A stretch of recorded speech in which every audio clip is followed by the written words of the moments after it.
We left on Tuesday morning of this last week. We decided by looking at everything that was happening and how fast the last flow made it to the ocean within 48 hours that it was probably time to get out. And the very next morning at 2 o'clock, they were knocking on people's doors. So we actually were able to leave at least knowing what we were doing. A lot of our neighbors didn't, but they still got out. And I've seen this incredible bay, an area that we loved and was dear to our hearts, just change within hours, not even days. I mean, she's covered so much ground so fast. I don't know what Madame Pele's ideas are, but she changed a really pretty place. We have 3 properties in Kapoho. Our main residence, which is isolated but still there. I had Asia Pacific Flowers. I founded that company in 1977 and still going. We lost it all on Saturday, 5 acres of orchids. And that's the saddest thing, really, because of the orchid community that was there. Many orchid farms and plant nurseries were there. And well, at the peak we had 24 employees, but as I'm cutting back and trying to retire, we still had 5 full-time employees. The residence is on Lamalolo Street in Plat 73 in Vacation Land. The farm was in Plat 72 in Vacation Land, about a half a mile apart. And my wife had a vacation rental cottage down at the base of Wild Pie Tide Pools, and that just went this morning. We're trying to find places to stay. That's one of the hardest things that we've run into. We've got one couple that we know that's in a shelter. We ended up in Hilo at the Hilo Hawaiian and are still there, but we're trying to find something. And we're along with 3,000 other people? And there just aren't a lot of places left to rent. It is incredibly emotional. It was one of the most beautiful places on the whole east side.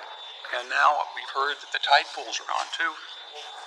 And those are precious. That was the best coral left on this island and possibly in the whole chain. And now she's taken that too. And I just don't understand why. There were so many other places she could go, and she chose this. I think we're pretty positive people, and I think that I agree with Harry Kim. Maybe this is an opportunity to see that she's going to open up something totally different for us. That Kapoho will change for sure, because she is. Now, forever, the Kapoho we knew is gone. But maybe in 6 months or so, if she stops, there'll be something that we have no idea what could still be out there and could still be available. So we're going to stay for 6 months. We're going to try and manage somehow, find a place to live and stay and see. But if this area actually is gone and nothing else has replaced it, then we'll probably go back to the mainland. Well, I think the civil defense and the police have done a wonderful job, really, and we got woken up at 1:30 in the morning on last week, Wednesday. They allowed us back on Wednesday morning, Thursday morning, and Friday morning to retrieve items from our house and from our farm. So we did get records and things like that out. We got a lot of personal items out. My wife has a landscape nursery on our home site. And when we lost water, we got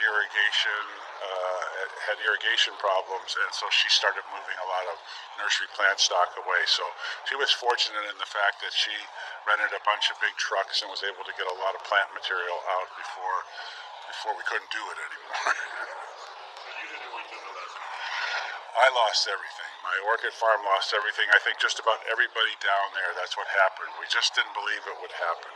We were there for so long, and we were so established.